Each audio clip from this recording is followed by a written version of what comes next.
গাছে আমগুলো পেকে একদম লাল মতো হয়ে যাচ্ছে। ওটা লাল ঠিক হয়নি, সবুজ মতোই, কিন্তু পেকে যাচ্ছে। খালের ধারে যেহেতু হয়েছে সেই জন্য আমগুলো সব জলে পড়ে যাচ্ছে।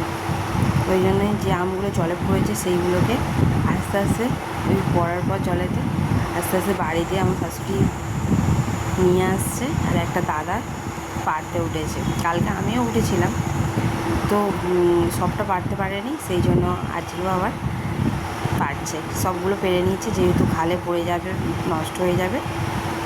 একটা একটা করে সব পেরে নেওয়া হয়েছে।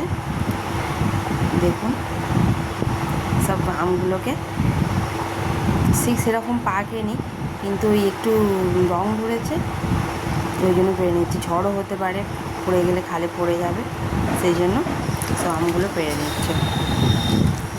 এই এতগুলো আম হয়েছে, আরও অন্য গাছে আছে, শুধু এই গাছে নয়। এই গাছে হয়ে গেলে আবার অন্য গাছে যাবো। এই গাছে তো এতগুলো হয়েছে। আমগুলো খুব বড় বড়। এই আমগুলো যেগুলো দেখতে পাচ্ছেন, এগুলো টক আম নয়, এগুলো কাঁচাতেই মিষ্টি আম, যে কাঁচা মিঠে আম বলে, সে